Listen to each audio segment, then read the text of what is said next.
நீங்கள் நம்ம பாட்டி தாத்தா காலத்தில் அவங்ககிட்ட கதை கேட்டாலுமே சாமியை பார்த்தேன்னுவாங்க, கருப்பரை ஐயனாரை பார்த்தேன்னுவாங்க. நீங்கள் வந்து அசைவ படையல் போடுங்க, சைவ படையல் போடுங்க, நீங்கள் வந்து என்ன வேணால் பண்ணுங்கள், சாமி வந்து உங்கள் முன்னாடி நிற்கும். இவங்க இறந்தாங்கன்னா இவங்க ஆத்மான்றது ஒரு துராத்மாவாக இருக்கும். அது வந்து அந்த நாட்டுக்கும் அந்த மக்களுக்கும் நல்லது கிடையாது. 18 படி அமைச்சு அந்த 18 படியிலையும் ஒரு மந்திரவாதிகளை புதைக்கிறாங்க. அழகருக்கும் எந்த ஒரு ஆபத்தும் வரக்கூடாதுன்ட்டு சாமியோட உத்தரவு ஏற்று கருப்பர் வந்து காவலுக்கு நிற்கிறாரு. 18ஆம் படி கருப்பண்ண சுவாமி சக்தி, அழைத்தவுடன் வரும் தெய்வம். சாஸ்தாவோட தமிழ் மக்கள் சார்ந்த இந்த ரொம்ப அந்த ரூரல் சார்ந்த விஷயங்கள், அந்த வழிபாட்டு முறை தான் ஐயனாருன்றது. அந்த சாஸ்தாவை தான் 2 பேருமே நம்ம வழிபட்டுட்டு இருக்கோம். ஐயனாருன்ற பேரில், ஐயப்பனுன்ற பேரில். பெரிய கருப்பன், சங்கிலி கருப்பன், சந்தன கருப்பன், காலாங்கி கருப்பன், ஊம கருப்பன், உச்சி கருப்பன், ஒருமண கருப்பன், சப்பானி கருப்பன், அந்திமாடன், சந்திமாடன், ஆகாயமாடன், சுடலமாடன், கௌமாரி அம்மன், பேச்சி அம்மன், சங்கையாசாமி, சமயனசாமி, சோனையசாமி, இருளப்பசாமி, மாரிமுத்தையா, லாட சன்னாசி, அக்னி வீரபத்ரன்னு 21 பந்தி சேனைகள் கருப்பருக்கு. இந்த மாதிரி ஒரு இடத்துக்கும் ஒரு மாதிரி பிரச்சனைகளும் தேவைகளும் வேறுபடும். அந்தந்த மண்ணுக்கு ஏற்ற மாதிரி ஒரு தெய்வங்களும் அந்த கஷேத்திர பாலகர்களாக இருப்பாங்க. கோவனா பாசமாக இருந்தால் அந்த மாதிரி இருக்கும்போது தெய்வமே கீழே இறங்கி வந்து நம்மக்கிட்ட பேசும். வணக்கம், welcome to hey Tamil channel. இன்றைக்கி வந்து நம்ம பார்க்க போகிறது வந்து கருப்பரோட பாட்காஸ்ட் ஆக்சுவலாக. And as usual welcome back mister Veera bro, நம்மளுடைய ஸ்டார் இந்த ஷோ. ஸோ எப்படி ப்ரோ இருக்கீங்க? நல்லா இருக்கேன் ப்ரோ, நீங்கள் எப்படி இருக்கீங்க? நல்லா இருக்கேன், super. So has been a very long time. சீரியஸாக எவ்வளோ 1.5 வருஷம் ஆச்சா ப்ரோ? ஆமான்னு நினைக்கிறேன், 1.5 வருஷம் ஆச்சு. நடுவில் நிறையா பாட்காஸ்ட் பண்ணுறதுக்கு ட்ரை பண்ணோம், நிறையா தடங்கள்லாம் தாண்டி ஒரு தடவையா முருகர் வந்து உட்கார வச்சிட்டாரு நம்மளை. பக்கா உட்கார வச்சிருக்காரு, அது கருப்பருக்காக உட்கார வச்சிருக்காரு பாட்காஸ்ட் ஆக்சுவலி. கண்டிப்பாக. ஸோ நம்ம வந்து இன்ஸ்டாகிராமில் போல்லாம் வச்சு பார்த்தோம், இது மாதிரி என்ன டாபிக் பேசலாம் அப்படின்ட்டு. நம்ம ஃபாலோவர்ஸ் கிட்ட நிறையா சூப்பர் டாப்பிக்காக சொன்னாங்க. அதில் வந்து அவங்க சூப்பராக ஒரு டாபிக், நம்ம மண் சார்ந்து, நம்ம கல்ச்சர் சார்ந்து, நம்ம மண் சார்ந்த தெய்வம் சார்ந்து ஒரு சூப்பரான ஒரு டாபிக் கொடுத்தாங்க, கருப்பர். அதேதான். ஸோ நம்ம அவங்களோட கோரிக்கைக்கு இணங்க கருப்பரை பற்றி பேச போகிறோம். கண்டிப்பாக. இல்லை, அது என்ன ஒரு ஹைலைட்டான விஷயம்னா, அதுக்கு முன்னாடி தான் வி டிஸ்கஸ்ட் தட் கருப்பர் பற்றி பண்ணலாமான்னு ஒரு ஐடியா நான் சொல்கிறேன். அடுத்த நாள் ஓட்லேயே வந்தது. ஆமாம், கருப்பரோட. ஸோ அவரே உத்தரவு கொடுத்த மாதிரி பக்காவாக நமக்கு வந்துருச்சு. யா டன் ப்ரோ. ஸோ ஆக்சுவலி இங்கே நான் கொஸ்டின்ஸ்லேருந்து ஆரம்பிக்கல. லெட்ஸ் சில பேர் கருப்பரோட ஸ்டோரி தெரியும், சில பேருக்கு வந்து கருப்பரோட ஸ்டோரி தெரியாது. பட் கருப்பர் இல்லை 18ஆம் படி கருப்பர்னு ஸ்பெசிஃபிக்காக மென்ஷனும் நம்ம பண்ணி சொல்லலாம். அவரை பற்றின கதை நீங்கள் சொல்லிட்டீங்கன்னா, ஒரு சின்ன கதை சொல்லிட்டீங்கன்னா வந்து. ஆக்சுவலாக இந்த கருப்பராக இருக்கட்டும், கருப்பர் மாதிரி இன்னும் சில தெய்வங்களாக இருக்கட்டும், இவங்கெல்லாம் வந்து சிறு தெய்வம் பெருதெய்வம் அப்படின்ட்டு ஒரு இதில் பிரித்து இவங்கெல்லாம் சிறு தெய்வம் அப்படின்ற மாதிரி சொல்லுவாங்க. நான் வந்து அதை வந்து எடுத்துக்க மாட்டேன் ப்ரோ. ஏன்னா அதுவே அதை உருவாக்குனதே ஒரு பின்னாடி நிறைய ஒரு பொலிட்டிக்கல் காரணங்கள் இருக்குது. ஸோ யூஸ் பண்ணுறவங்க எல்லாருமே அப்படி யூஸ் பண்ணுறாங்கன்றதை நான் சொல்ல வரல. அறியாமையில் சில பேர் சொல்லுவாங்க. ஆனால் இது கொண்டு வந்த காரணம்னு வந்து அதுக்கு பின்னாடி நிறையா பொலிட்டிக்கல் ரீசன்ஸ் இருக்குது. கவிஞர் பா. விஜய் ஐயா வந்து ஒரு அழகான ஒரு ஓமை சொல்லுவார், இதுக்கு ஒரு டேர்ம் சொல்லுவார். என்னென்னா அகதெய்வம் புறதெய்வம் அப்படின்ட்டு. அகதெய்வம்ன்றது நம்ம உள்ளே வச்சு பூஜிக்கிற தெய்வங்கள். இந்த பூமிக்கு சம்மந்தம் இல்லாத அந்த யக்ஷஸ்வரூபா அப்படின்னு சொல்லுவாங்க. இந்த சிவனாக இருக்கட்டும், ஈசனாராக இருக்கட்டும், விஷ்ணுவாக இருக்கட்டும், பிரம்மாவாக இருக்கட்டும், இவங்கெல்லாம் அகதெய்வம் அப்படின்னு சொல்லுவாங்க, உள்ளே வச்சு பூஜிக்கக்கூடியவங்க. புறதெய்வம்ன்றது இந்த மண்ணில் பிறந்து அந்த இறையோட சொரூபமாக இந்த மண்ணில் வந்து பிறந்து மக்களுக்கு அறிவையும் ஞானத்தையும் கொடுத்து நல்ல அந்த கல்ச்சரை துவங்கிறதுக்கான விஷயங்களை கொடுத்து மக்களுக்கு நல்லது செய்வங்களை வந்து அந்த புறதெய்வம் அப்படின்ற ஒரு இதில் கொண்டு வருவார். ஸோ நமக்கு வேணும்னா நம்ம வகைப்படுத்தி வைக்கணும் அப்படின்றதுக்காக வேணால் நம்ம அகதெய்வம் புறதெய்வம்ன்ற இந்த டேர்மை யூஸ் பண்ணலாம். ஆனால் இந்த சிறு தெய்வம் பெருதெய்வம்ன்ற ஒரு விஷயமே கிடையாது. ஆமாம். அதே மாதிரி நம்ம அப்படி பார்த்தா நம்ம வணங்குற எல்லா மதத்துலேயும் சரி, முக்கால்வாசி மதத்தில் சரி, முக்கால்வாசி கல்ச்சரில் சரி, வணங்குற எல்லாருமே புறதெய்வங்கள் தான். ஏன்னா அந்த இறை சொரூபமாக தான் இங்கே மண்ணில் வந்து அவதரித்த இறை தூதர்களும் அவங்கள தான் நம்ம வணங்கிட்டு இருக்கோம். ஸோ நம்ம தெய்வம்னே சொல்லிட்டு போகலாம் எல்லாரையுமே. அப்படி நம்ம வகைப்படுத்தணும் அப்படின்றதுக்காக நம்ம வேணால் அகதெய்வம் புறதெய்வம்ன்ற இந்த ஒரு டேர்ம் எடுத்துக்கலாம். அது மாதிரி நம்ம கருப்பர் இதுக்குள்ளே இந்த க்ரைட்டீரியா சொல்கிறாங்களே சிறு தெய்வம்ன்ட்டு அதுக்குள்ளே அடங்க மாட்டார். ஏன்னா அவர் வந்து மண்ணில் பிறந்து அந்த மனுஷனாக இருந்து இறைநிலை அடைஞ்ச ஒரு தெய்வம் கிடையாது. அவர் வந்து இறை சக்தியாகவே தான் இருந்திருக்காரு. ஓகே. கருப்பருக்கு வந்து பல கதைகள் இருக்குது. நீங்கள் சொன்ன மாதிரி ஈசனார் வழி வந்த கதைகளும் இருக்குது, திருமால் வழி வந்த கதைகள் இருக்குது. இதை தவிர்த்து நம்ம மண்ணில் இருக்க ஒரு குடிகள் சார்ந்து ஒரு கதைகள் இருக்குது. இந்த மண்ணுக்கு சம்மந்தமே இல்லாமல் வேறு வேறு நாட்டிலையும் கருப்பர் கதைகள்லாம் இருக்குது. வேறு நார்த்லேயும் கருப்பரை வணங்குறாங்க. கோவாவில் கருப்பர் வழிபாடு இருக்குது வேறு பேரில். இப்போது நம்ம முருகரோட வழிபாடு எப்படி இருக்குது ஒரு நாட்டிலையும், நம்ம சாஸ்தாவோட வழிபாடு எப்படி இருக்குது, பெண் தெய்வங்கள் வழிபாடு, சக்தி வழிபாடு எப்படி வேறு பேரில் வணங்கிட்டு இருக்காங்க ஒரு நாட்டிலையும். அதே மாதிரி எல்லா நாட்டிலையும் இந்த நிறையா நாடுகளில் கருப்பர் வழிபாடும் இருக்குது. அவ்வளோ ஒரு தொன்மையாக நம்ம தமிழோட வரலாறில் வர ஒரு தெய்வம் தான் கருப்பசாமின்றவர். நம்ம வந்து திருமாலோட வழியில் பார்த்திங்கன்னா ஸ்ரீராமர் இருக்கார்ல, அவர் வந்து அந்த இதெல்லாம் ராமாயணம்லாம் முடிஞ்சு பட்டாபிஷேகம்லாம் முடிஞ்சு திருப்பி சீதையை வந்து இதுக்கு அனுப்புவாங்க, வனவாசம் அனுப்புவாங்க. சீதையை மட்டும் தனியாக அவங்க வந்து அப்போது இதுவாக இருப்பாங்க, பிரசவம் தரிக்கிற நிலமையில இருந்து குழந்தை பிறக்கும். அப்போது வந்து அந்த குழந்தைய விளையாட விட்டுட்டு அவங்க வந்து வெளில போயிடுவாங்க. வால்மீகி முனிவர் தான் இருப்பார். அவங்க போனோடனே அவங்க பையன் வந்து காணாமல் போயிடுவான். இவருக்கு வந்து கொஞ்சம் பயமாயிரும் எங்கே போனா அப்படின்னு சொல்லிட்டு இவர் அந்த அம்மா வரதுக்குள்ளே அந்த குழந்தை வந்துடணும் அப்படின்றதுக்காக அவரோட யோக சக்தியில் ஒரு குழந்தைய உருவாக்குறாரு தர்பை புல்லை எடுத்து. அந்த குழந்தை தான் குசனுன்றவர். லவன் தான் காணாமல் போகிறவர். இந்த அம்மா வந்து போயிட்டு வரதுக்குள்ளே லவன் வந்துடுறாரு. இவங்களுக்கு வந்து ஒரே குழப்பமாயிருது. என் பையன் இங்கே இருக்கான், என் பையன் மாதிரி இன்னொரு பையன் இருக்கானே, யார் அவன் அப்படின்னு பார்க்கும்போது இவர் வந்து சொல்லிடுறாரு இது மாதிரி தான் விஷயம் அப்படின்ட்டு. உடனே அவங்க வந்து சரி 2 பேருமே என் பசங்க தான் அப்படின்னு சொல்லிட்டு 2 பேரையுமே வளர்க்குறாங்க. ஸ்ரீராமர் வந்து பார்க்கும்போது இது எப்படி, யார் இந்த பையன், இவன் மட்டும்தானே என் பையன், இந்த பையன் யார் அப்படின்னு சொல்லிட்டு அப்போ வந்து தீயில் இறக்குறாங்க அவங்கள. அப்போது வந்து தர்பை புல்ல தானே அந்த யோக சக்தியில் தானே அவர் உருவானார். அவர் வந்து தீயில கருகிடுறாரு. அந்த உண்மையான பையன் வந்து வெளில வந்துடுறாரு. அப்போ அந்த தீயில கருகின பையனை பார்த்து இந்த மாதிரி சீதா பிராட்டியார் சொல்கிறாங்க, இதுதான் விஷயம், இது மாதிரி தான் அந்த பையன் உருவானா, நான் வந்து அவனை என் பையனாக தான் வளர்த்தேன் அப்படின்னு சொல்லிட்டு. ஸோ ராமர் வந்து நீயும் என் மகன்தான், நீ எழுந்துரு கருப்பா அப்படின்னு சொல்கிறாரு. அந்த கருகுன இதுலேருந்து வந்தவர் தான் கருப்பர் அப்படின்ற ஒரு கதை இருக்கு.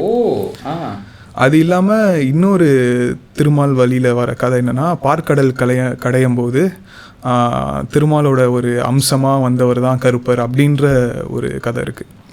நீங்கள் அதான் நிறையா இடத்துல பார்த்தீங்கன்னா கருப்பருக்கு வந்து திருநாமப்பட்டை இட்டிருப்பாங்க. சைவ படையலும் வைப்பாங்க, அசைவம் முக்கால்வாசி பண்ண மாட்டாங்க. இது வந்து திருமால் வழி வர கதைகள். இப்போ கூட ஒரு கோயிலில் நடந்துச்சு, அவங்க சைவம் வைக்கும்போது நான் யோசித்தேன் கருப்பர் வந்து எப்போ சைவம் மாறினாரு அப்படின்ற மாதிரி ஒரு யோசனை இருந்தது. இது தவிர்த்து ஈசனார் வழி வர கதைகள் வந்து இங்கே முக்கால்வாசி அதான் நம்பப்படுது. ரொம்ப உணர்வு பூர்வமாக மக்கள் மனசில் இருக்கிற கதைகளும் அதுதான் அப்படின்ற மாதிரி இருக்குது நம்ம மண்ணில். என்னென்னா நம்ம சாஸ்தா நமக்கு தெரியும், ஐயப்ப சுவாமி நமக்கு எல்லாருக்கும் தெரியும். ஐயப்ப சுவாமியோட படை தளபதி தான் கருப்பர். ஐயப்ப சுவாமி வந்து மகிஷியை வதம் பண்ண போகிறாரு. மகிஷியை வதம் பண்ண போகும்போது ஈசனார் வந்து என் பையனுக்கு வந்து அவன் கூட அவனுக்கு இணையான ஒரு சக்தி இருக்கணும் அப்படின்னு சொல்லிட்டு அவரோட ஒரு அம்சமாக அவரோட ஸ்வரூபமாக ஒரு இதுவை உருவாக்குறாரு, ஒரு சக்தி உருவாக்குறாரு. அந்த சக்தி தான் கருப்பர். அவரோட சேர்ந்து இன்னும் சில ஒரு 21 பந்தி சேனைகளையும் உருவாக்குறாரு. அதுதான் அந்த கருப்பரோட பந்தி சேனைகள். அவங்களோட சேர்த்து கருப்பரை வந்து முன்னிலையில் வச்சு கருப்பரை தான் ஐயப்ப சுவாமியோட படை தளபதியாக அனுப்புகிறாங்க. அதே மாதிரி நம்ம வந்து கருப்பரோட வரலாறுன்னு எடுத்தாலே அதில் வந்து ஐயப்ப சுவாமி கண்டிப்பாக இருப்பார். இது ரெண்டும் பிரிக்க முடியாத ஒரு விஷயமா இருக்கும். அதே மாதிரி நம்ம இன்னொரு விஷயமும் தெரிஞ்சுக்கணும், நம்ம ஐயப்ப சுவாமி தான் ஐயனார் அப்படின்ற விஷயம் இங்கே சில பேருக்கு தெரியும், ஆனால் மோஸ்ட் ஆஃப் த மக்களுக்கு தெரியல. நம்ம அந்த ஒரு தெய்வம் தான் சாஸ்தான்றவர். அந்த சாஸ்தாவோட ஸ்வரூபங்கள் தான் ஒரு 8 ஸ்வரூபங்கள் சொல்லுவாங்க. ஓகே, நான் இது ஏற்கனவே கேட்கணும்னு நினச்சேன். இப்போ ஐயனார்னா யாரு, கருப்பர்னா யாரு, சொடலமாட சாமினா யாரு, இது நான் ஏற்கனவே கேட்கணும். மதுரை வீரன்னா யாரு, இது ஏன்னா இவங்க எல்லாருமே பார்க்க ஒரே மாதிரி இருக்காங்க. பட் இவங்க ஒவ்வொருத்தருக்குமே ஒரு கதைகள் இருக்கு, ஒரு கதைகள், ஒவ்வொரு ஹிஸ்டரி இருக்கு. ஸோ அது என்னன்னு கேட்கணும்னு வந்து நீங்க கரெக்டா சொல்லிட்டீங்க. நமக்கு வந்து அந்த ஒரு தெய்வம் தான், நம்ம பண்டைய காலத்துலேருந்து வழிபட்டுட்டு வர தெய்வம் தான் சாஸ்தான்றவர். அந்த சாஸ்தாவுக்கு 8 ஸ்வரூபங்கள் இருக்கு. நீங்கள் வந்து ஐயப்ப சுவாமி சபரிமலை கோயிலில் பார்த்தாலே அந்த ஒரு கோயில் இருக்கும். அந்த ஒரு கோயில்லையும் சாஸ்தாவோட ஒரு ஸ்வரூபங்கள் இருப்பாங்க. அந்த கடைசி நிலை அந்த எல்லாத்தையும் திறந்து யோக மார்க்கத்தில் போய் சித்த புருஷராக உட்காருவார். அதுதான் தர்மசாஸ்தான்றவர் ஐயப்ப சுவாமி. ஓகே, அந்த சாஸ்தாவோட கேரள நாட்டு வழிபாட்டு முறை தான் ஐயப்பன்ன்றது. அந்த சாஸ்தாவோட தமிழ் மக்கள் சார்ந்த இந்த ரொம்ப அந்த ரூரல் சார்ந்த விஷயங்கள், அந்த வழிபாட்டு முறை தான் ஐயனாருன்றது. அந்த சாஸ்தாவை தான் 2 பேருமே நம்ம வழிபட்டுட்டு இருக்கோம். ஐயனாருன்ற பேரில், ஐயப்பனுன்ற பேரில். ஓகே, ஐயர் 2 பேருமே ஒருத்தர் தான். Okay okay. அவரோட படை தளபதி தான் நம்ம கருப்பசுவாமி. நம்ம சபரிமலையில் பார்த்தா கூட அந்த 18 படிக்கு ரைட் சைடில் வந்து கருப்பசுவாமியோட சிலை இருக்கும். அவரோட உத்தரவு வாங்கிட்டு தான் மேலே படியேறுவாங்க. அதே மாதிரி நீங்கள் மாலை போட்ட சுவாமிகள்லாம் வீட்டை விட்டு போகும்போது ஒரு தேங்காய் உடைச்சிட்டு போவாங்க. ஏன்னா அது வந்து கருப்பசுவாமிக்கு தான். ஓகே, நம்ம மாலை போட்டு வீட்டை விட்டு போகிற எல்லார் வீட்டையும் கருப்பசுவாமி தான் நின்று காவல் காக்கிறாரு அப்படின்ற ஒரு ஐதீகம். அந்த கருப்பனுக்கு ஒரு தேங்காய் உடைச்சிட்டு தான் சுவாமிகள் வந்து கும்பிட்டு போவாங்க. அதனால் இவங்க 2 பேரோட ஒரு இதுவும் இணைப்பிரியாத ஒன்றா இருக்கும். புரியுது, கருப்பனும் ஐயப்பனும். ஓகே, இது வந்து ஈசனார் வழி வர ஒரு கதையாக இருக்குது. இது முடிச்சுட்டு, இந்த போரை முடிச்சுட்டு ஐயப்ப சுவாமி வந்து அங்கே தர்மசாஸ்தாவாக இருக்கார். அப்புறம் வந்து கேரள நாட்டோட காவல் தெய்வமாக கருப்பர் அங்கே குடியிருக்கிறாரு.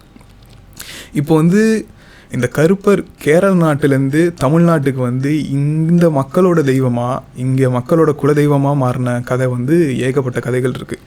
நம்ம வந்து இங்கே முக்காவாசி மக்கள் படுற ஒரு கதை. அதுக்கப்புறம் இங்கே ரொம்ப பவர்ஃபுல்லாக இருக்கிற அந்த தலங்கள்லாம் இருக்குது. அந்த தலங்களோட நம்பப்படுற கதையை வந்து நம்ம இப்போ பார்க்கலாம். இது வந்து நீங்கள் கேட்ட அந்த 18ஆம் படி கருப்பு. பல்லாயிரம் வருஷத்துக்கு முன்னாடி கோயில் திருமால் இருஞ்சோலை நம்ம அழகர் கோயிலில் வந்து ஒரு பட்டர் சுவாமிக்கு பூஜை பண்ணிவிட்டு அவர் மேலே அதீத பக்தியாக இருக்கார். ரொம்ப ஒரே நாடே செழிப்பு. பாண்டிய நாடு எப்படி இருக்கும்னு நமக்கு சொல்லவே தேவையில்லை. அவ்வளோ செழிப்பாக இருக்குது நாடு. தெய்வம் அவ்வளோ அழகாக அங்கே வீட்டு இருக்குது. மக்கள்லாம் அவ்வளோ சந்தோஷமாக இருக்காங்க. இந்த மாதிரி தான் அந்த நாட்டோட நிலைமையே இருக்குது. ஒரு சில நாட்கள் கழித்து அந்த பட்டர் வந்து திருமாலோட முகத்தில் ஏதோ ஒரு தப்பாக இருக்கிற மாதிரி பார்க்குறாரு. அந்த சாமியோட அந்த ஒரு க்ளோ வந்து குறையுது. அதை வந்து இவர் பார்க்குறாரு. அவருக்கு ஒரு மாதிரி மனசே கேட்கல, என்ன ஆச்சு, க்ளோன்றது அந்த ஒரு இதுன்றது பார்க்க இருக்கிறது அந்த ஃபிசிக்கல் கிடையாது, ஏதோ ஒரு சரியில்லைன்றதை அதை அவர் உணர்றாரு.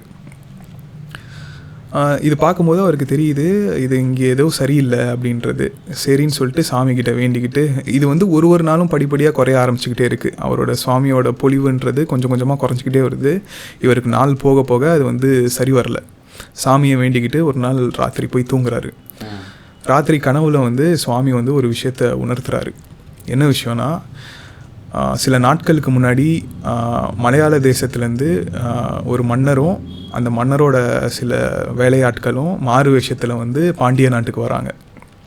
பாண்டிய நாட்டு வந்து அந்த செழிப்பையும் அந்த அழகையும் பார்க்குறாங்க. அதுக்கப்புறம் அழகர் கோயிலுக்கு போயிட்டு அழகரை பார்க்குறாங்க.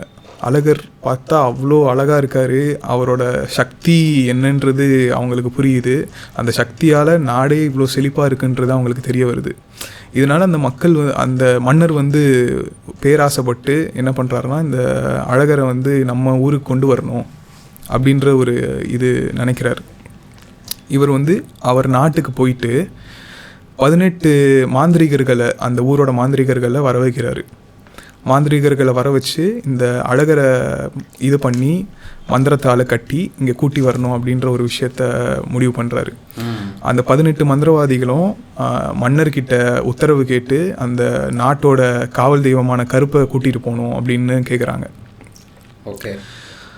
இந்த 18 மந்திரவாதிகளும் கருப்போட காவலில் பாண்டிய நாட்டுக்கு போகிறாங்க. போயிட்டு அந்த ஒரு மாந்திரிக மை இருக்குது, அந்த மையை கண்ணில் போட்டுட்டு கண்ணுக்கு தெரியாமல் மறைஞ்சு அழகர் கோயிலோட கர்ப்பகிரகத்தில் இருந்து அவங்களோட மந்திர வேலைகள்லாம் பண்ண ஆரம்பிக்கிறாங்க. கொஞ்சம் கொஞ்சமாக நாள் போக போக சுவாமியோட சக்தியை வந்து குறைச்சி சாமியை கட்டி அந்த விக்கிரகத்தையும் அங்கே இருக்கிற நிறையா நகைகளையும் பொன்னையும் பொருளையும் திருடுறதுக்கு எல்லா விஷயமும் பண்ணிக்கிட்டு இருக்காங்க மாந்திரிக வேலைகள்லாம். இந்த விஷயத்த சாமி வந்து அந்த பட்டருக்கு உணர்த்திடுறாரு. இவங்க வந்து இந்த மாந்திரிக வேலைகளை பண்ண வெளில வந்து கருப்பர் வந்து காவலுக்கு நிற்கிறாரு. இந்த கருப்பரோட காவலில் இவங்க இங்கே வந்து இந்த மாந்திரிக வேலைகளை பண்ணிக்கிட்டு இருக்காங்க. இந்த சுவாமி வந்து உணர்த்திடுறாரு பட்டருக்கு. இது எந்திரிச்சு தூக்கி வாரி போட்டு எந்திரிக்கிறாரு. மக்கள் எல்லாருக்கிட்டையும் இதை பற்றி சொல்லிவிட்டு மன்னர்கிட்ட சொல்லிவிட்டு மறுநாள் என்ன பண்ணுறாங்கன்னா, அவர் போடுற அந்த சாம்பிராணி தூபம் இருக்குல்ல, அதில் வந்து படிகாரக்கல்லும் மிளகும் போட்டு சாமிக்கு தூபம் காமிக்கிறாரு. காமிக்கும் போது அந்த ஒரு கார நெடியில் வந்து அந்த மந்திரவாதிகளோட கண்ணில் இருக்க அந்த மந்திர மை வந்து அந்த கண்ணீரில் அழிஞ்சிருது. அழிஞ்சு அந்த மந்திரவாதிகளோட விஷயம்லாம் வெளில வந்துடுது. அவங்க கண்ணுக்கு தெரிய ஆரம்பிச்சிடுறாங்க. மக்கள் எல்லாரும் பார்த்து பயங்கர கோவப்படுறாங்க. மன்னர் கோவப்படுறாரு. இது என்ன, யார் நீங்கள் அப்படின்னு கேட்கும்போது அவங்க வேறு வழியே இல்லாமல் உண்மையை சொல்லிடுறாங்க. இந்த நேரத்தில் தான் கருப்பர் வராரு, உள்ளே வராரு. என்ன உள்ள சத்தம் அப்படின்ற மாதிரி. நம்ம வந்து இங்கே நிறையா பேர் சொல்கிறாங்க, கருப்பருக்கு வந்து இந்த விஷயம் தெரிஞ்சு காவலுக்கு அங்கே போனார் அப்படின்ற ஒரு கதைகள் இருக்குது. கருப்பருக்கு தெரியாமல் போனார் அப்படின்ற மாதிரி கதைகள் இருக்குது. நான் வந்து அதை பற்றி நான் சொல்கிறேன். இப்போ வந்து சாமிக்கு தெரியாமல் போகிறதுக்கு வாய்ப்பே கிடையாது. இது ஏன் சாமி அங்கே போகிறாருன்னா, அது வந்து அழகரோட ஒரு உத்தரவாக இருக்கட்டும், அது வந்து ஒரு இறையோட உத்தரவாக இருக்கும். நீ வந்து இந்த தேசத்துலேருந்து அங்கே போயிட்டு அங்கே வீட்டிலிருந்து அந்த மக்களை நீ காக்கணும் அப்படின்ற ஒரு இறை உத்தரவு வந்து அழகருக்கு கருப்பருக்கு கண்டிப்பாக வந்திருக்கும். அழகர்கிட்டேருந்து இறைக்கிட்டேருந்து வந்திருக்கும். அது அந்த ஒரு உத்தரவை ஏற்று தான் சாமி வந்து போவாங்க. போயிட்டு கரெக்டாக அந்த ஒரு டைமுக்காக அவர் வந்து காத்துக்கிட்டு இருக்காரு. இந்த மந்திரவாதிகளோட இதெல்லாம் விஷயமும் வெளில வரும்போது அவர் கரெக்டாக உள்ளே வந்து நீங்கள் வந்து பண்ண தப்பான வேலைக்கு வந்து நானே அவங்கள வந்து வெட்டி சாய்க்கிறேன் அப்படின்னு சொல்லிட்டு அந்த மந்திரவாதிகள் எல்லாரையும் துண்டு துண்டாக வெட்டி சாய்க்கிறாரு கருப்பர். அந்த மந்திரவாதிகளை வெட்டி சாய்ச்ச அந்த 18 மாந்திரிகர்கள் தான் இப்போது நம்ம அழகர் கோயிலில் இருக்க 18ஆம் படி கருப்பு வந்து அந்த ஒரு கதவு இருக்கும். அந்த கதவுக்குள்ளே வந்து கருப்பருக்கு சிலை இருக்காது, உருவம் இருக்காது, 18 படிகள் தான் இருக்கும். அந்த 18 படிகள்லேயும் ஒரு மந்திரவாதிகளை வந்து அவங்க புதைச்சிட்டாங்க. இல்லை, இந்த 18 பேர் வந்து எதுக்காக வந்து அந்த படியில் புதைக்கணுன்றது அவங்க பண்ணியிருப்பாங்க? ஏன்னா அந்த 18 பேரும் சாதாரண மனுஷங்க இல்லை. அவங்க 18 பேருமே ரொம்ப ஒரு கொடூரமான மாந்திரிகர்கள். இவங்க இறந்தாங்கன்னா இவங்க ஆத்மான்றது ஒரு துராத்மாவாக இருக்கும். அது வந்து அந்த நாட்டுக்கும் அந்த மக்களுக்கும் நல்லது கிடையாது. அதனால் கருப்பரோட உத்தரவுப்படி அந்த 18 படியும் அமைக்கிறாங்க. 18 படி அமைச்சு அந்த 18 படியிலையும் ஒரு மந்திரவாதிகளை புதைக்கிறாங்க. புதைச்சி அந்த 18 படிக்கு மேலே அழகர் சொன்ன ஒரு வாக்கை ஏற்று கருப்பர் வந்து காவலுக்கு அங்கே நிற்கிறாரு. அந்த 18 படியில் இருக்கிற மந்திரவாதிகளையும் அடக்கி வச்சு இந்த ஊருக்கும் மக்களுக்கும் எந்த ஒரு ஆபத்தும் இதுக்கப்புறமும் வரக்கூடாது, அழகருக்கும் எந்த ஒரு ஆபத்தும் வரக்கூடாதுன்ட்டு சாமியோட உத்தரவு ஏற்று கருப்பர் வந்து காவலுக்கு நிற்கிறாரு. இதுதான் ஆமாம் 18ஆம் படி கருப்பரோட கதை. அதே மாதிரி நீங்கள் இப்போ கூட பார்த்தீங்கன்னா அந்த சாமியின் கருப்பருன்றது ஒரு நீதிக்கான ஒரு தெய்வமாக இருக்கும். அவர்கிட்ட தர்மம் நீதி இதுதான் அங்கே முக்கியமாக பேசுவோம். அங்கே இருக்கிற மக்கள் வந்து இப்போ கூட அங்கே வந்து அவங்களோட வழக்கெல்லாம் எடுத்துகிட்டு வந்து அங்கே அந்த பஞ்சாயத்து வச்சு சாமி முன்னாடி வந்து தீர்த்துட்டு போகிறாங்க. ஏன்னா அந்த சாமி மேலே இருக்க பயம் வந்து இப்போ வரைக்கும் மக்கள்கிட்ட இருக்குது. ஏன்னா சாமி தப்பு பண்ணால் சாமி வந்து கேட்கும், அங்கே வந்து இன்னும் அங்கே இருக்குது அப்படின்ற ஒரு இது இருக்குது. அதே மாதிரி வருஷத்துக்கு ஒரு தடவை தான் அந்த கதவை திறப்பாங்க. ஆடி பௌர்ணமி அன்னைக்கு. இந்த ஆடி பௌர்ணமி பார்த்திங்கன்னா எல்லா குலசாமிக்கும் ஒரு சுப நாளாக இருக்கும். அந்த நாள் மட்டும் கருப்பரோட கதவை திறந்து அந்த 18 படிக்கும் பூஜை பண்ணி மேலே இருக்க கருப்பருக்கும் பூஜை பண்ணி இது பண்ணுவாங்க. அங்கே உருவ வழிபாடோ எதுவோ கிடையாது. பரவாயில்ல. ஸோ அங்கே கருப்பர் வந்து ஆத்மாவாக இருக்காரு, ஆத்மா ரூபத்தில் இருக்காரு. அவர் ஆத்மான்னு சொல்ல முடியாது, சக்தி ரூபத்தில் இருக்காரு. அப்படி எடுத்துக்கலாம். டன். அதே மாதிரி இதில் இந்த 18ஆம் படி கருப்ப கதையில் நம்ம வந்து நிறையா தத்துவங்கள் இருக்குது. அதில் வந்து முக்கியமாக நம்ம பார்க்க வேண்டிய தத்துவம் என்னென்னா, இந்த பில்லி சூனியம் ஏவல்லாம் பண்ணுறாங்கல்ல. ஆமாம். அந்த மாதிரி பண்ணுறவங்களுக்கெல்லாம் நம்ம வந்து சொல்ல வேண்டியது என்னென்னா, இந்த கத்தி எடுத்தவனுக்கு கத்தியால் தான் முடிவுன்ற மாதிரி ஒரு விஷயம் சொல்லுவாங்க. ஆமாம் ஆமாம். அது மாதிரி நம்ம வந்து நம்மளோட ஆசைக்காக, நம்மளோட அற்ப தேவைக்காக நம்ம வந்து அந்த ஒரு பாதையில், அந்த இறை பாதையை மறந்து அந்த ஒரு மோசமான பாதையில் போயிட்டு நம்ம ஆசையை நிறைவேற்றிக்கிறதுக்காக ஒரு மோசமான விஷயத்த பண்ணுறோம். நம்ம ஆசையை நிறைவேற்றிக்கிட்டால் கூட பரவாயில்ல, மிச்சவங்க வாழ்க்கையை கெடுத்து நம்ம ஆசையை நிறைவேற்றிக்கிறதுக்காக ஒரு விஷயத்துக்கு போவோம். அது வந்து உண்மை பொய்ன்றத வந்து வேற டாபிக். அது வந்து அதுக்குள்ளே நம்ம போவேன். முதல்ல இன்டென்ஷனாக இதுவே தவறில்லை, அந்த ஒரு இன்டென்ஷனே ஒரு தப்பு இல்லை. நீங்கள் சொல்கிற மாதிரி அந்த ஒரு பாதையிலே போகக்கூடாது. அது வந்து எந்த மதத்தை சார்ந்தவங்களாக இருக்கட்டும். ஏன்னா எல்லா மதத்துலேயும் அந்த ஒரு பாதையில் போகிறாங்க. அது இந்த மதம் அந்த மதம்லாம் கிடையாது. நம்ம அந்த எந்த மதமாக இருந்தாலும் அந்த மதத்தில் இருக்க இறைவன் மேலே நம்பிக்கை வச்சு, நம்ம மேலே நம்பிக்கை வச்சு ஒரு விஷயந்தான் போகணுமே தவிர அந்த ஒரு வழியில் போகக்கூடாது. அதுக்கு ஒரு பெரிய ஒரு உதாரணமாக இருக்கும். நம்ம வந்து நினைப்போம் அந்த ஒரு பெரிய சக்தியை நம்ம கட்டுப்படுத்தி நம்ம வந்து ஒரு விஷயத்தை சாதிக்கணும்ன்ட்டு. ஆனால் அப்படி கிடையாது. அந்த சக்தி கூட அந்த சக்தி உள்ளே இருக்கிறதே அந்த இறை சக்தி தான். அந்த இறை சக்தி உத்தரவு கொடுத்தா தான் உங்களுக்கு வந்து இந்த சக்தியே வேலை செய்யும். கண்டிப்பாக. ஸோ நம்ம வந்து நான் நினச்சிக்கிட்டு இருப்போம், இப்போ வந்து கருப்பரை வந்து கட்டு போட்டு கூட்டு போகிறேன்னு அந்த மந்திரவாதிங்க நினச்சிட்டு இருந்திருப்பாங்க. ஆனால் இறையோட உத்தரவில் தான் கருப்பரே அங்கே போயிருப்பார். அவரோட அசைன்மெண்ட் என்னவாக இருக்கும்னா, அந்த ஊரில் வந்து நில பெற்று இருந்த அந்த மக்களை காப்பாற்றணுன்றதுக்காக அந்த ஒரு இதில் போகிறாரு. நம்ம வந்து நினச்சிக்கிட்டு நம்ம இதை கட்டுவோம், இதை ஏவி விடுவோம் அப்படின்னு நினச்சி நம்ம ஒரு விஷயம் பண்ணுவோம். ஆனால் அது வந்து அந்த 18 மந்திரவாதிகளுக்கு என்ன நடந்ததோ அதே தான். யார் அந்த ஒரு கெட்ட விஷயம் நினைக்கிறாங்களோ அவங்களுக்கு அது இதுவாக பாதகமாக போய் முடியும். ஓகே. மாரநாடு கருப்பசாமி பற்றி என்ன ப்ரோ நினைக்கிறீங்க? நமக்கு வந்து 18ஆம் படி கருப்புக்கு அடுத்து மக்கள் மத்தியில் ரொம்ப ஒரு நம்பிக்கையாகவும் ரொம்ப ஒரு சக்தி வாய்ந்த ஒரு தெய்வமாகவும் நம்பப்படுறது வந்து மாரநாடு கருப்பசாமி தான். அவரோட வரலாறு பார்த்திங்கனாலும் ரொம்ப ஒரு பயங்கரமான, ரொம்ப பல வருஷங்கள் முன்னாடி நடந்த வரலாறாக இருக்கும். பொண்டுக மலையாளம் அப்படின்ற ஒரு பகுதி இருக்குது. இந்த ஐயப்ப சுவாமியோட கதை சொன்னேன்ல, அந்த போர் முடிஞ்சிட்டு ஐயப்பன் தர்மசாஸ்தா அங்கே அமைகிறாரு. இங்கே வந்து கருப்பசாமி அமைகிறாரு. இந்த பொண்டுக மலையாளம்ன்ற பகுதியில் கோவில் கொன்றாரு. அந்த பகுதியில் அவருக்கு அங்கே ஒரு பட்டர் வந்து பூஜிக்கிறாரு. அங்கே வந்து கரெக்டாக ரொம்ப பக்தி வச்சு கருப்பசாமியை வேண்டிட்டு வராரு. அவரோட பக்திக்கு அளவே இல்லாமல் இருக்குது. அந்தளவுக்கு ஒரு பக்தியாக இருக்கார் அந்த ஒரு பட்டர். நாட்கள் போயிட்டே இருக்குது. அவர் வந்து வயசானவர், ஆனால் அவருக்கு வந்து குழந்தை பாக்கியம் இல்லை.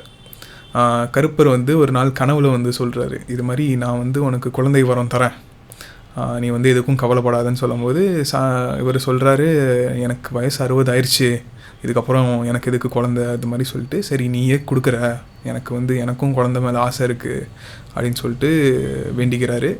அவர் கருப்பர் வந்து உத்தரவு கொடுத்த மாதிரியே அவருக்கு வந்து குழந்தை பிறக்குது. குழந்தை மேலே பயங்கர பாசமாக இருக்கார். சாமி மேலே இருக்க பக்தியெல்லாம் தாண்டி குழந்தை மேலே ரொம்ப பாசமாக இருக்கார் அந்த பட்டர். ஒரு நாள் என்ன ஆகுது, கோயிலில் நல்ல கூட்டம், சாமி தரிசனம் பார்க்க நிறையா கூட்டம் வருது. இவர் வந்து ரொம்ப வேலையாகிடுறாரு கோயிலில். குழந்தையும் எங்கேயும் எப்போயுமே கூடவே தான் வச்சுருக்காரு. ரொம்ப பாசமாக இருக்கிறதுனால கோயில்லையும் சாமிக்கிட்ட தான் குழந்த வளருது. கருப்பனை பார்த்து அந்த இடத்துலையே விளாண்டுக்கிட்டு சாமிக்கிட்டே இருந்துட்டு தான் இருக்குது. இவர் வந்து அந்த வேலையில் என்ன பண்ணுறாரு, ஒரு நாள் இந்த கூட்டம் அதிகமாக இருக்க நாளில் குழந்தைய மறந்துடுறாரு. குழந்தைய மறந்துட்டு கோயில் நடலாம் சாத்திட்டு போயிடுறாரு. குழந்தை வந்து கருப்பனோட சன்னதியிலே படுத்து தூங்கிடுது.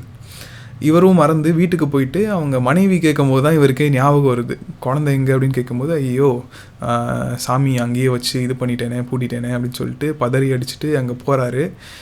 இவர் போகிறதுக்கு முன்னாடியே அந்த குழந்தை அங்கே கண்ணு முழிச்சு அந்த இருட்டையும் அங்கே சாமி சிலைலாம் இருக்கிறத பார்த்து ஒரு மாதிரி பயந்து அழுக ஆரம்பிச்சிருது. தான் வரம் கொடுத்த குழந்தையே அழுகுதே அப்படின்னு சொல்லிட்டு கருப்பனே இறங்கி வந்து அந்த குழந்தைய சமாதானப்படுத்துகிறாரு. ஆனால் அந்த குழந்தை அப்போ கூட அழுகையை நிறுத்த மாட்டேங்குது, அழுதுகிட்டே தான் இருக்குது. இவருக்கு என்ன பண்ணுறதுன்னு தெரில. கருப்பனோட சகோதரியான இன்னொரு பெண் தெய்வத்தை கூப்பிட்றாரு, வரவழைக்கிறாரு.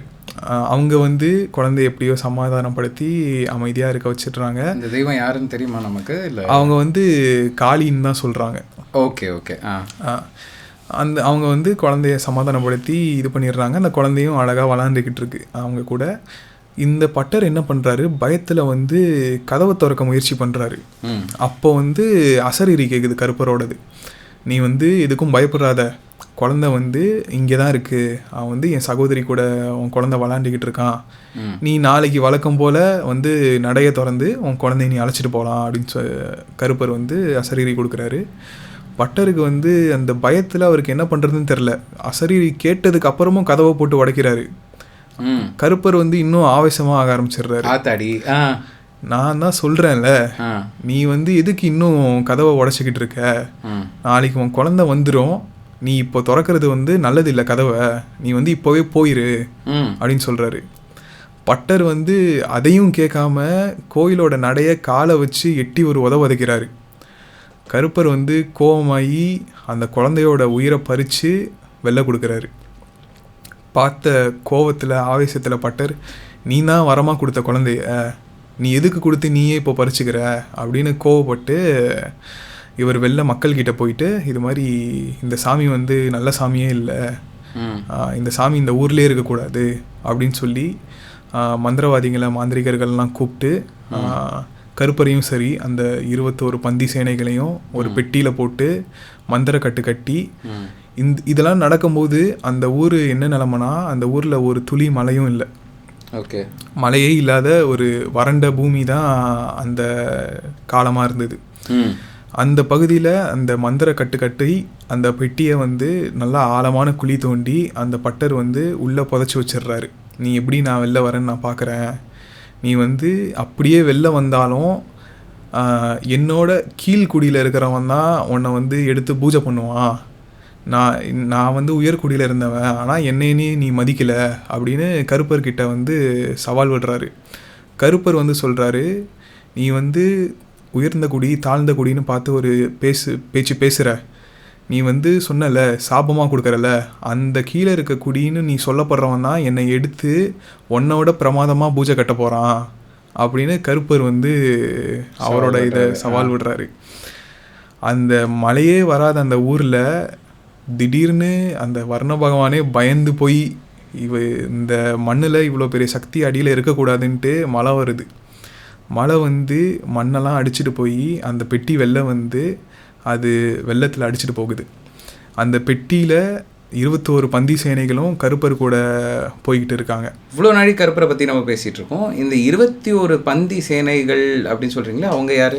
அந்த 21 பந்தி சேனைகளும் பெரிய கருப்பன், சங்கிலி கருப்பன், சந்தன கருப்பன், காலாங்கி கருப்பன், ஊம கருப்பன், உச்சி கருப்பன், உருமண கருப்பன், சப்பானி கருப்பன், அந்தி மாடன், சந்தி மாடன், ஆகாய மாடன், சுடல மாடன், கௌமாரி அம்மன், பேச்சி அம்மன், சங்கையாசாமி, சமயனசாமி, சோனையசாமி, இருளப்பசாமி, மாரிமுத்தையா, லாட சன்னாசி, அக்னி வீரபத்ரன்னு 21 பந்தி சேனைகள் கருப்பருக்கு. அருமை. இவங்க எல்லாருமே சேர்ந்து அந்த பெட்டிக்குள்ளே அந்த பொந்துக மலையாள நாட்டை தாண்டி நதி அந்த அடிச்சுட்டு போயிட்டு இருக்கு பெட்டி. போகிற வழியில் வீரபாண்டியில் பெட்டி போயிட்டு இருக்கும்போது உள்ளேருந்து கௌமாரி அம்மன் வந்து இறையோட ஆணைக்கு இணங்க இந்த இடத்துல நான் வந்து அமைகிறேன், இந்த இடத்துலையே நான் வீட்டு இருக்கேன் அப்படின்னு கருப்பங்கிட்ட உத்தரவு கேட்டு இறைவனோட ஆணையில் அந்த இடத்துல இருக்காங்க. அந்த இடத்துல இறங்கி அங்கே அமைஞ்சிடுறாங்க. அதுக்கப்புறம் அந்த இடத்த தாண்டி பெட்டி போகுது. போகும்போது அந்தந்த இடத்துக்கு ஏற்ற மாதிரி ஒரு தெய்வங்களும் அந்தந்த இடத்துல சேர ஆரம்பிச்சிடுறாங்க. பெட்டி போயிட்டு இருக்கு.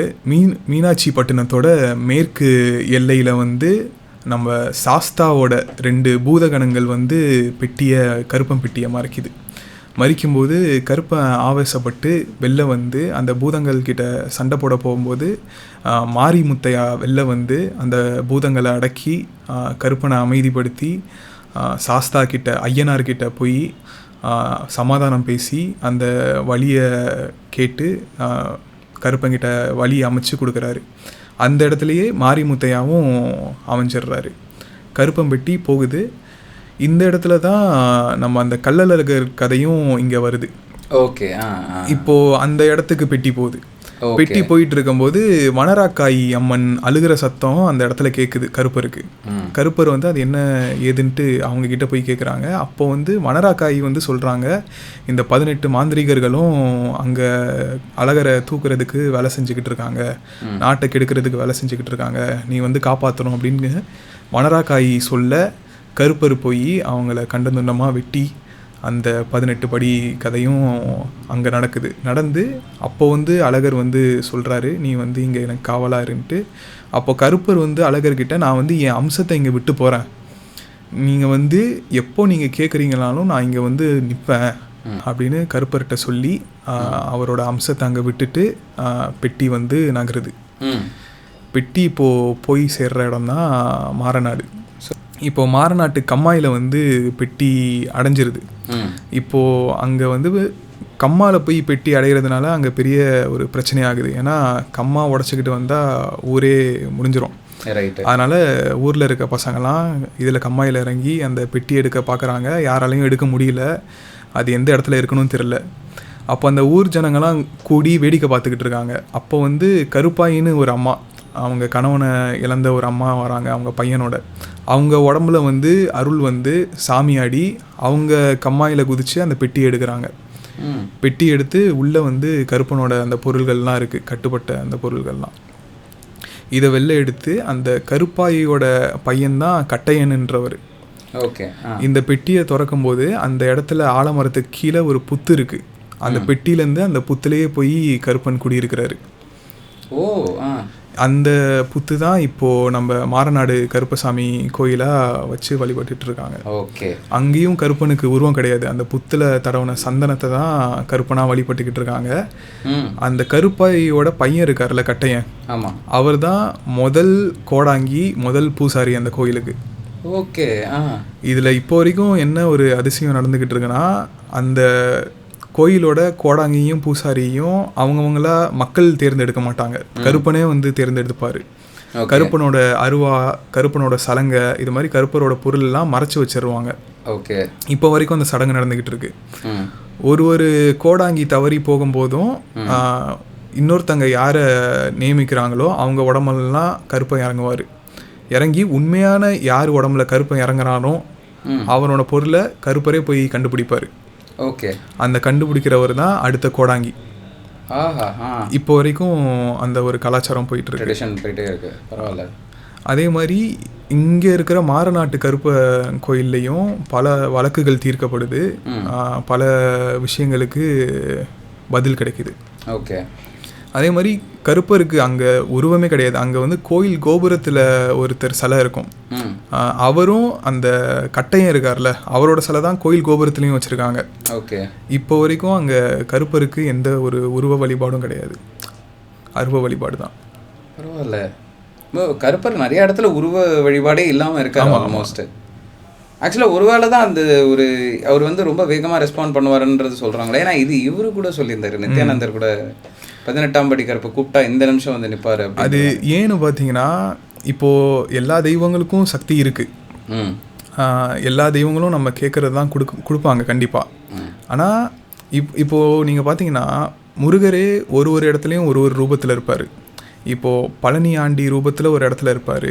அப்புறம் மனைவிகளோட ஒரு இடத்துல இருக்கார். நீங்கள் வந்து அந்த ஆண்டி கிட்ட போயிட்டு கேட்டால் கிடைக்கும், என் வாழ்க்கைக்கு தேவையானதெல்லாம் எனக்கு வேணும், இதெல்லாம் வேணும்னு கிடைக்கும். ஆனால் அதை விட எனக்கு நீங்கள் ஞானத்தை கொடு, எனக்கு வந்து எனக்கு நல்ல அறிவை கொடுன்ட்டு நீங்கள் ஞான பண்டிதர்கிட்ட கேட்டால் அது சீக்கிரம் கிடைக்கும். ஏன்னா அங்கே வந்து ரூபம் வேற, அங்கே வந்து சக்தி வேறுபடுது, இங்கே வந்து சக்தி வேறுபடுது. அதே மாதிரி தான் நம்ம சொல்கிற மந்திரத்துலையும் பார்த்தீங்கன்னா ஒரு இடத்துலையும் இப்போ சிவான்ற மந்திரமே இருக்கே, சிவான்ற மந்திரத்தை நீங்கள் சிவய நம எனம சிவ சிவயன வயநமசி நம சிவயன்னு போடும்போது அதுக்கான சக்தின்றது வேற.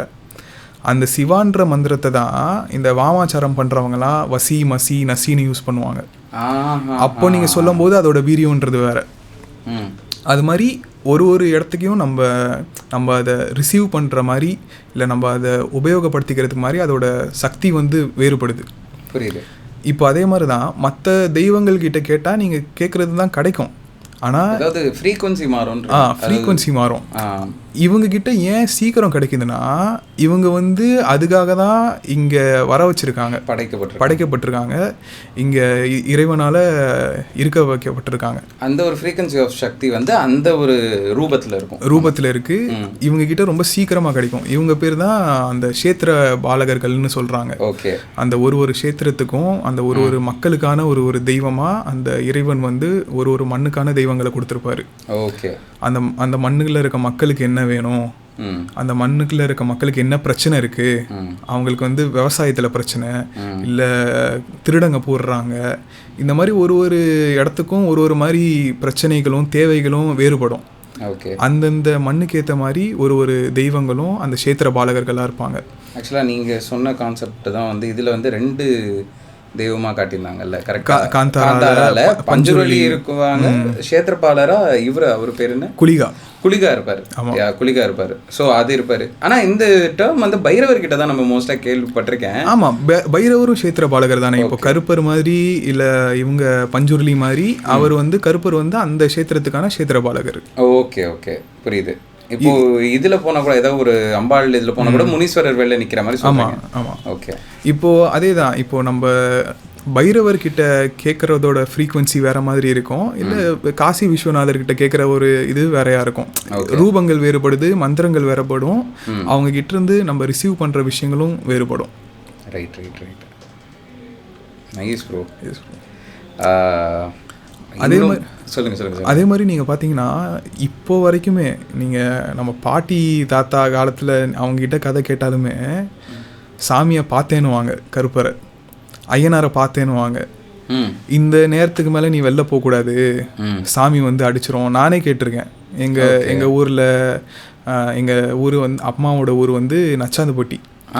அங்கே வந்து இந்த கருப்பர் வழிபாடு, அப்புறம் வந்து இந்த பக்கத்தில் தான் இந்த ராங்கியங் கருப்பர்லாம் இருப்பார். இங்கே வந்து நைட்டு வந்து ரொம்ப லேட் நைட்லாம் வெளில போகக்கூடாது. ஓகே. ஏன்னா இந்த கருப்பர் வந்து சாமி வந்து அடிச்சிரும். அது வந்து ரொம்ப உக்கிர ரூபத்தில் வந்துக்கிட்டு இருப்பாங்க காவலுக்கு, வேட்டைக்கெல்லாம்.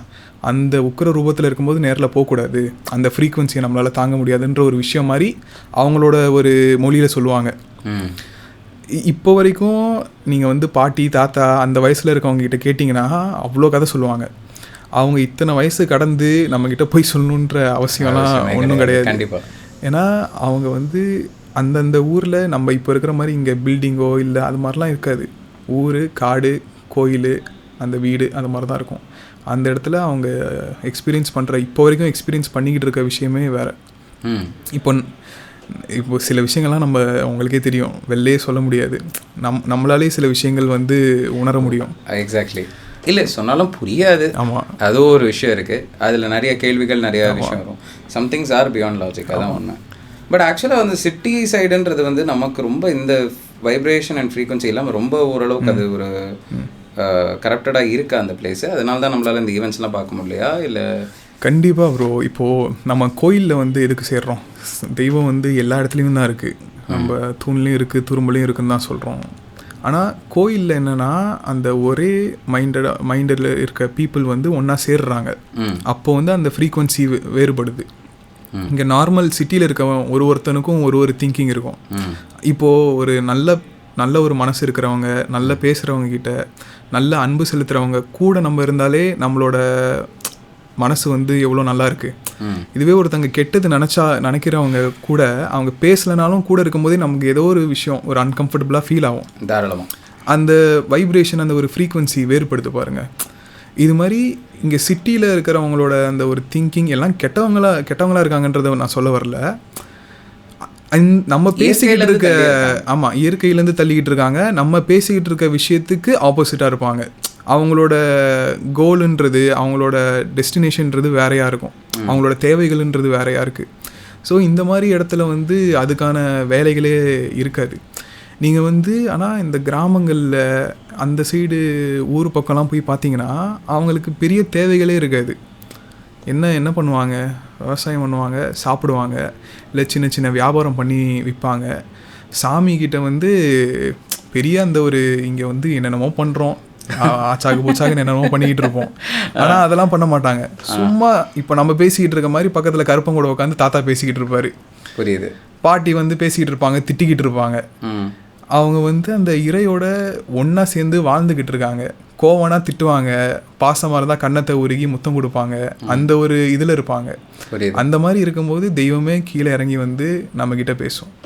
புரியுது. வெறும் போய் வந்து இது எனக்கு வேணும் வேணும் வேணும் வேணும் கேட்டுக்கிட்டே இருக்காம அட்லீஸ்ட் ஒரு பாண்டேஜ் அவங்க கூட அவங்கள ஒரு சக ஒரு நமக்கு பர்சனாக யோசிச்சு பார்க்கும்போது அது பயங்கரமாக அதே கண்டிப்பாக தாராளமாக. அதே மாதிரி நம்ம வந்து கருப்பரை வந்து ரொம்ப இந்த கதையிலே நம்ம பார்த்துருப்போம். ரொம்ப ஒரு உக்கிரமாக, ரொம்ப ஒரு கோவமாக அந்த மாதிரி இருக்க ஒரு சாமி அப்படின்ற மாதிரி பார்த்து நிறைய பேர் ஒரு மாதிரி தள்ளி இருப்பாங்க, ரொம்ப பயந்து இருப்பாங்க. நம்ம வந்து ஆழமாக பார்த்தோன்னா ஏன் வந்து அவர் உக்கிரமாக இருக்கார், ஏன் வந்து இந்த நல்லவங்ககிட்ட போய் உக்கிரமாக இருக்காரா, இல்லை நல்லது செய்கிறவங்ககிட்ட போய் உக்கிரமாக இருக்காரா? தர்மத்துக்காக. இப்போது நம்மளே இருக்கோம், நம்ம வந்து ஏதோ ஒரு விஷயத்தில் டிசிப்ளினாக இருக்கோம். ஜிம்முக்கு போகிறோன்னு வச்சுக்கோங்க, ஒரு வாரம் தொடர்ந்து ஜிம்முக்கு போயிட்டுருக்கோம். கூட இருக்க ஒரு ஃப்ரெண்டு 3 நாள் வந்துட்டு ஒரு நாள் வந்துட்டு வராமல் போயிட்டானா ஏன்டா அப்படி இருக்கீங்கன்ட்டு நமக்கே காண்டாகுதில்ல. அதே மாதிரி ஆனால் அவரை பாருங்கள், அவர் வந்து தர்மத்துக்கான கடவுள், அதுக்காக வர வைக்கப்பட்ட தேவதை அவர். அந்த தர்மம் தவறும்போது அவர் அந்த உக்கிரத்தில் தான் இருப்பார், அந்த ஒரு கோவத்தில் தான் இருப்பார். நீ வந்து சரியாக இரு, தர்மத்தோட வழியில் போ, நீ வந்து டிசிப்ளினாக இரு. அப்போ வந்து அந்த சாமி வந்து உனக்கு வந்து குழந்த மாதிரி பார்த்துக்கும், அது வந்து அப்பா மாதிரி உன்னை வந்து ப்ரொடெக்ட் பண்ணும். ஸோ நம்ம வந்து அவர் வந்து உக்கிரமான கோவமான சாமி அப்படின்ட்டு ஒரு தள்ளியோ இல்லை ஒரு அந்நியமாகவோ வச்சு பார்க்கணுன்ற அவசியம் இல்லை. அவர் வந்து நீங்கள் சரியான வழியில் போகும்போது, நீங்கள் வந்து எல்லா உயிர்கூடையும் அன்பாக இருக்கும்போது அவர் வந்து உங்களை குழந்த மாதிரி பார்த்துப்பார். நீங்கள் வந்து அதே மாதிரி அவருக்கு வந்து சைவ படையல் வைக்கணுமா இல்லை அசைவ படையல் வைக்கணுமா இல்லை எது சரி அதுக்குள்ளெல்லாம் போகணுன்ற அவசியமே கிடையாது. இல்லை இவர் இதுதான் சாப்பிடுவார், உண்மையாக இருந்தால் போதும், அவ்வளோதான். நீங்கள் வந்து சாமிக்கு பாசத்தோட ஒரு புடி சோறை வச்சு இல்லை ஒரு கை வெல்லம் வச்சாலே போதும், அவர் வந்து நீங்கள் கேட்ட நிமிஷத்தில் வந்து நிற்பார். அதுதான் சாமி வந்து எதிர்பார்க்கும்.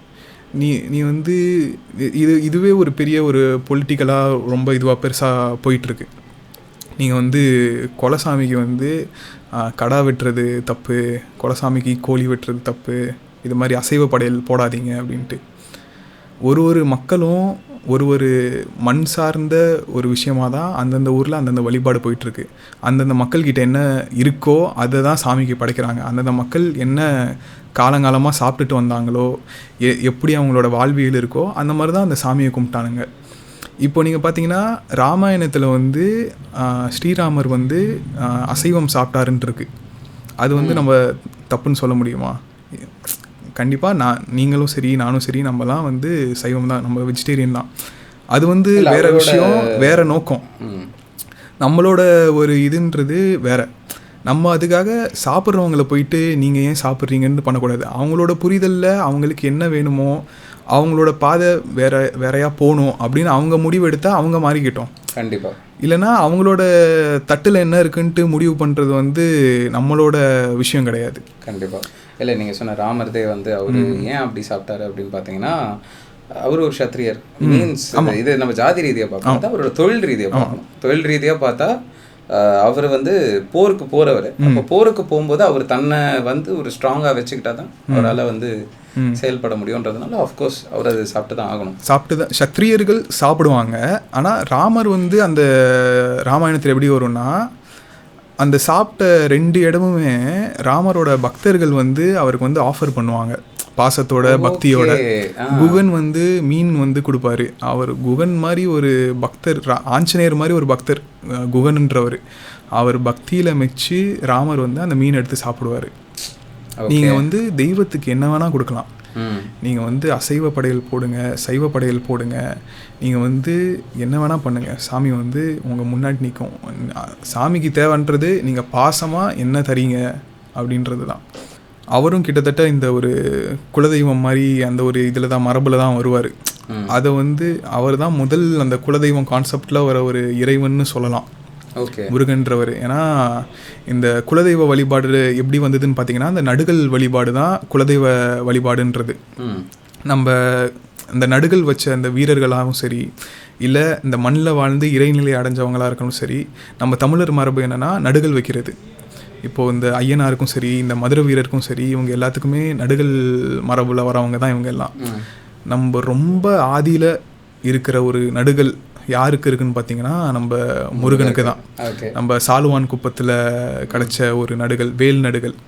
ஸோ நம்ம கருப்பனுக்கு முருகர் ரீதியாக என்ன சம்மந்தம் இருக்குன்னு கேட்க முடியாது. ஆனால் முருகருக்கு இந்த நம்ம புற தெய்வங்களாக சொல்லப்படுறவங்க எல்லாருக்கூடையுமே சம்மந்தம் இருக்குது. இது ரெண்டும் மேபி கேட்குறதுக்கு ஒன்றா தெரியலாம், ஆனால் இது ரெண்டும் வேறுபடும். அருமை ப்ரோ, அருமை. ஸோ இன்று கருப்பரை பற்றி சச் அமேசிங் பாட்காஸ்ட். ஆக்சுவலாக ரொம்ப நல்லா போச்சு. இருந்தது. கருப்பருக்கும் பிடிச்சிருக்கோன்னு நினைக்கிறேன். அவரோட ஆணைப்படி தானே எல்லாமே நடக்குது. கண்டிப்பாக கண்டிப்பாக. ஸோ கருப்பரோட எனர்ஜி இப்போது இந்த நம்ம நிலத்தில் ரைஸ் ஆகட்டும். கண்டிப்பாக இந்த பாட்காஸ்ட் பார்த்தவங்க பிடிச்சிருந்ததுன்னா கன்ஃபார்ம் வந்து please like, share and comment பண்ணுங்கள். கண்டிப்பாக. ஸோ நம்ம வீரா ப்ரோவோட அடுத்த பாட்காஸ்ட் பண்ணலான்றதுக்கு ஏதோ முடிஞ்சால் கமெண்ட் பண்ணுங்கள், என்ன டாபிக் பண்ணலாம். நாங்கள் சில ஐடியாஸ் வச்சுருக்கோம். அதே மாதிரி ஆல்ரெடி கொடுத்த டாபிக்ஸுக்கு ஐடியாவும் நிறையா இருக்குது, அதுவும் நிறையா இருக்குது. யா, ஸோ ஏதாவது உங்களுக்கு விருப்பம் இருந்தால் பாட்காஸ்ட்டை பற்றி கண்டிப்பாக சொல்லுவோம். So thank you bro. நன்றி ப்ரோ. நன்றி, வணக்கம். அடுத்த பாட்காஸ்ட்டில் பார்க்கலாம். முருகா சரணம். நன்றி, வணக்கம். நான் வீரா.